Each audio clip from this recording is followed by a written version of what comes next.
Hello, everyone, and welcome back to another week of spirit messages.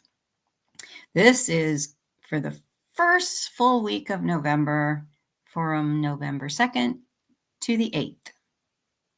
And this week, I was guided to use messages from the spirits of nature.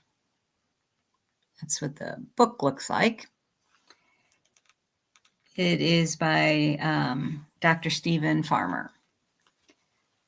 So, as always, I ask Spirit, what is it that the collective needs to know?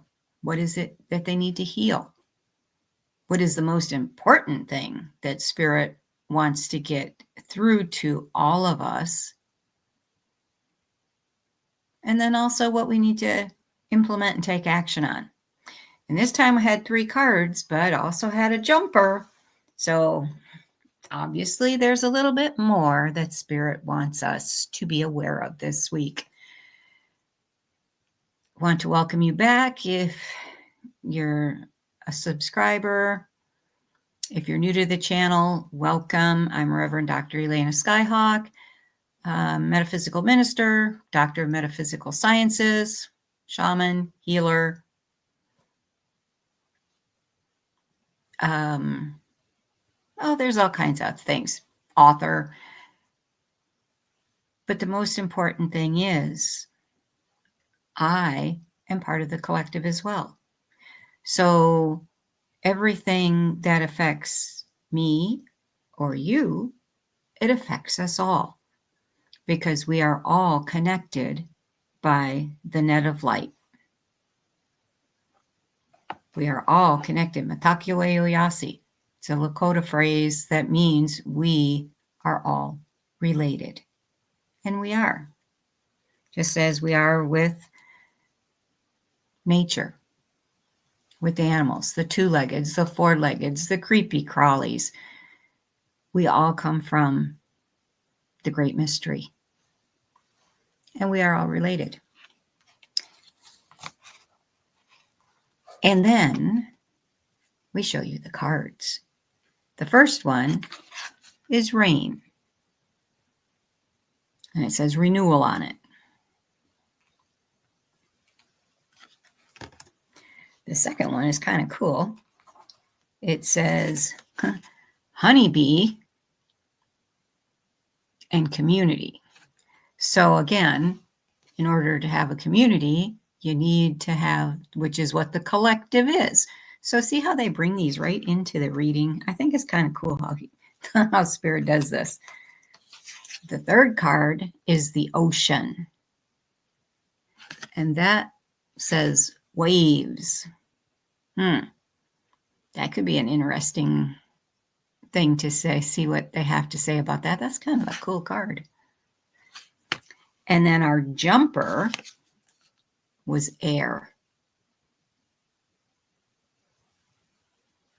So let's find out what it is that Spirit wants us to focus on, heal, to know, to integrate for this coming week. So with rain, it says you're finding yourself in a process of renewal that will require nothing short of a complete revamp of your life. That sounds like fun. From your work to your relationships. So it's going to encompass everything. Even the relationship with yourself and with your higher self. You've been feeling the strong and steady pull to do so, while at the same time noticing a resistance to making these changes out of fear of the unknown. And that stops a lot of us. Because as humans, we want to know what's coming down the road. Spirit says, Be spontaneous. They tell me that all the time. My friends tell me that. Be spontaneous. But I want to know. But it's sometimes not in our best interest to know what's coming, because then it creates even more fear. And then we freeze. And there your energy is stuck. If it's important for you maybe to know ahead of time, they will let you know. I've had that happen with in a dream. Woke up and I was like, what the heck was all that about? I soon found out because it was a premonition dream. But it was something I needed to know in the moment on the way to work. And it literally almost played out exactly as it had in the dream. But if they would have told me, oh my God, this is going to happen, you're going to be in the situation or have to go by a situation that just happened,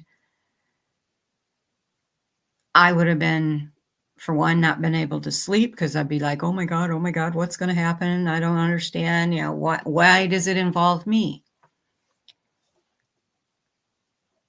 So that's why it's also very important to pay attention to those dreams.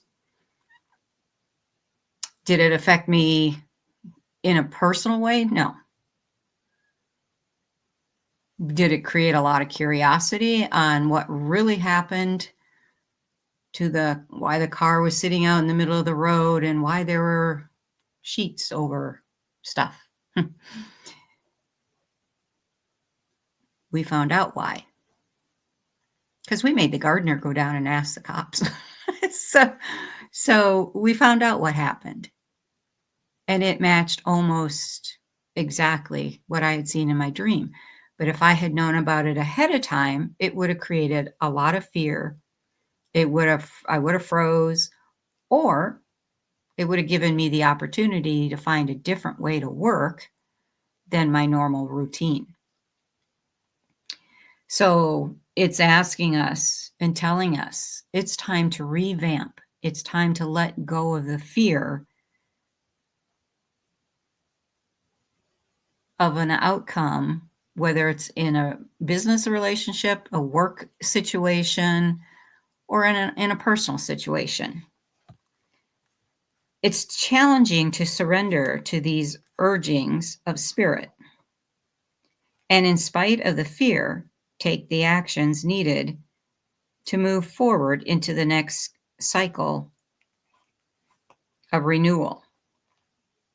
Remind yourself that there have been many times throughout your life you have courageously faced opportunities for revitalization and succeeded in doing so regardless of any initial resistance or perceived blockages.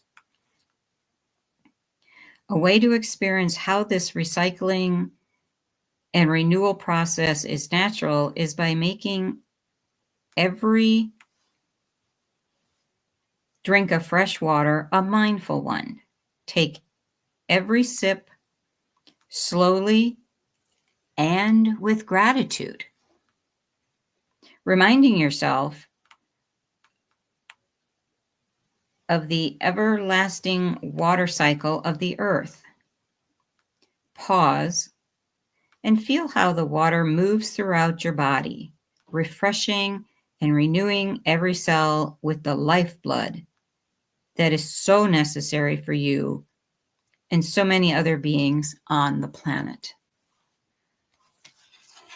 And if you get a chance and it's raining out, go out and stand out in the rain. Feel your feet sink into the ground, into Maha'ina, Mother Earth, and feel your connection to all that is.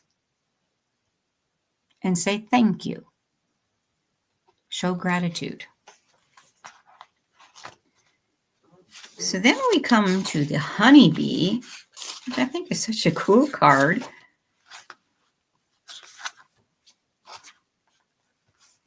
And the message from the honeybees You're an integral part of a community, one composed of people related by blood, friendships, or another type of common bond. Lately, you found yourself thinking about this or that person, but have generally dismissed the thoughts and feelings that triggered those remembrances as random and inconsequential. You may even have experienced other external reminders of this individual, such as their name popping up in conversation or symbols appearing that remind you of them. These synchronicities are prompted by the collective consciousness, an invisible web in which we humans are all connected. Again, talking about the web. And we are all we all have our space in that web of light. And it would be, I was doing it last night, so it'd be a good idea for everybody to find out where your space is up in the web so that you feel more connected, you feel more grounded while you're still doing your spiritual work.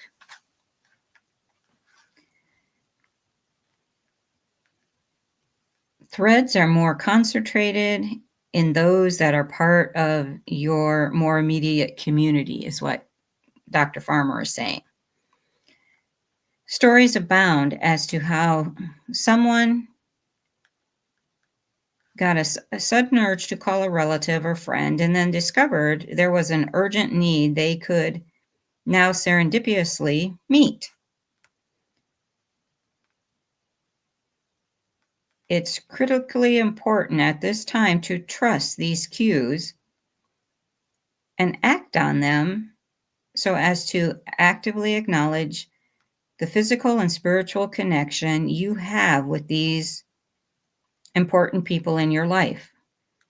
Pause for a few moments and allow yourself to stretch the limits of what you ordinarily think of as community, and realize that you are connected to the entire human race. And again, I would add, you're also connected to all beings on planet Earth through the net of light, but through Creator itself. What happens to one happens to all. When you send prayers out for one, anybody who is open to receiving prayers, whether it's of healing, of love, if you're open to receive, you're going to receive those prayers because there's enough to go around for everyone. It's our natural state of being. Love, health, prosperous. It's a natural state. So then we come to the ocean. And this, let me see if I can put it in a spot where I can see it. There are rhythms and cycles to life's waves, running the gamut from gentle and steady to violent and turbulent. You've successfully dealt with varying intensities of these cycles: physical, emotional, relational, and spiritual, through much of your life.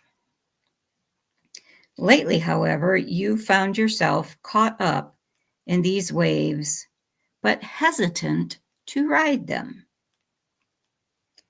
The more turbulent they've been, the more you found yourself struggling.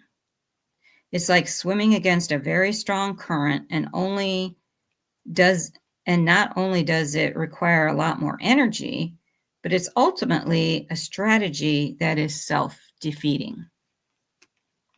Although it can be challenging and at times frightening to do this, rather than fighting the waves, ride them out and see where they take you.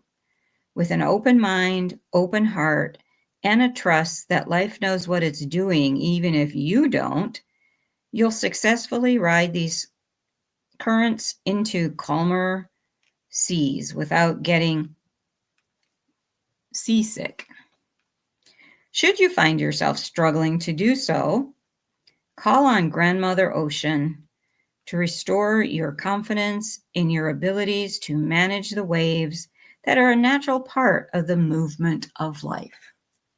The ebb and flow, where sometimes it just feels like you're on smooth water sailing along, and then all of a sudden, shoop, there's a waterfall. Oh, crap. Rather turbulent, but you can make it through. Our spirit once told me, flow like the water. Something gets put in your way, an obstacle of some sort, find a way around it, but continue flowing. Don't let the obstacle stop you. And this is kind of what the ocean is saying. Again, here's the card. Kind of cool. And now we come to the jumper card, which happens to be card number 1. And let's see what air has to tell us. It's become apparent that your breath has been shallow and stilted of late. Often to the point where you catch yourself holding your breath. And I've actually run into that quite a bit this last week, and I have to remind myself, breathe. Deep breaths and exhale the fear. Take another deep breath in and relax. Take another deep breath in and exhale anxiety.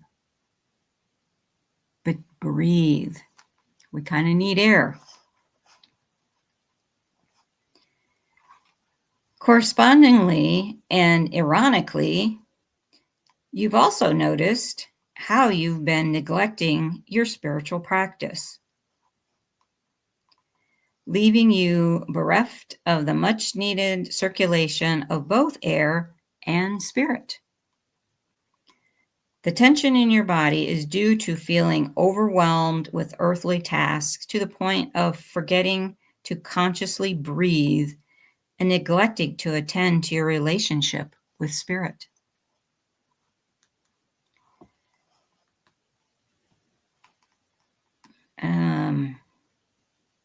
Pause for a few moments.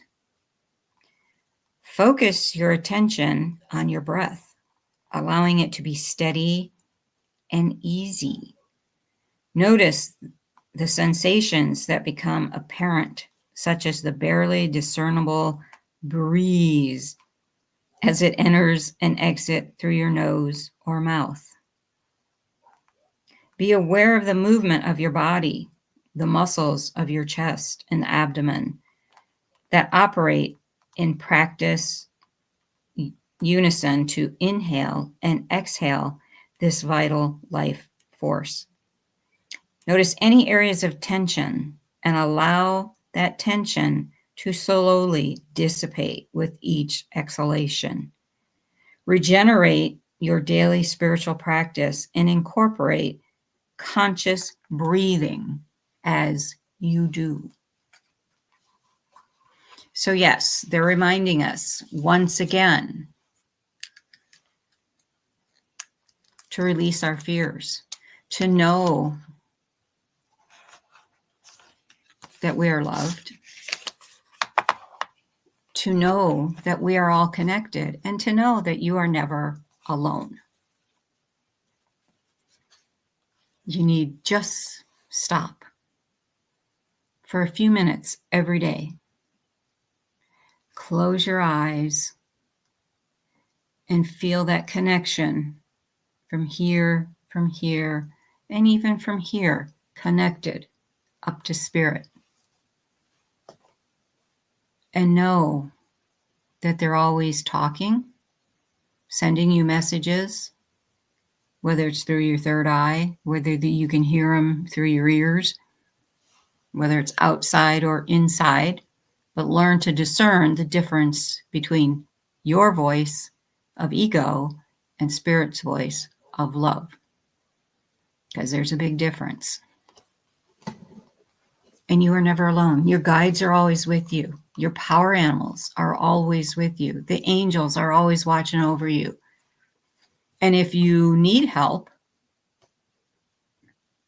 or you feel that you can't get through it by yourself, all you have to do is ask for help, and they will be there to assist you. That's their job. Just like your job is to stay very conscious that you are a soul in a human body, experiencing things, learning things, and growing. And the biggest thing you're learning is that you are spirit. You are love. That's never going to change. Your behaviors might be a little, as we've seen, especially this year. Some people's are not really connected to source. But again, we don't know what their mission is. So it's not our place to judge them. Our job is to do what we came here to do. And that is to put love and light onto this planet for all living beings. Because again, we are here as a collective, experiencing different parts that Creator wants to learn. So it's like Creator's having one big funky dream, and we're all participants in it. But it still goes back to we were created in love and we are love. And that is the most important thing to remember. So again, the cards for this week are Rain, the Honeybee, and that's really make sure you have a very strong community of family and friends around you. And that's also who you can turn to when you do need help. Third card was the Ocean. Watch those waves, because they can be like a tsunami. They can be pretty intense. And then remember air, to breathe, to release the fears that might be holding you back from the main mission of all of us, love. So that is the reading for this week, first full week of November, and getting closer for me to the eye surgery, which will help with me to be able to finally see again and not make it so difficult to do my work. But until next week, remember, my friends, walk in beauty. Walk the sacred path of love. Bye for now.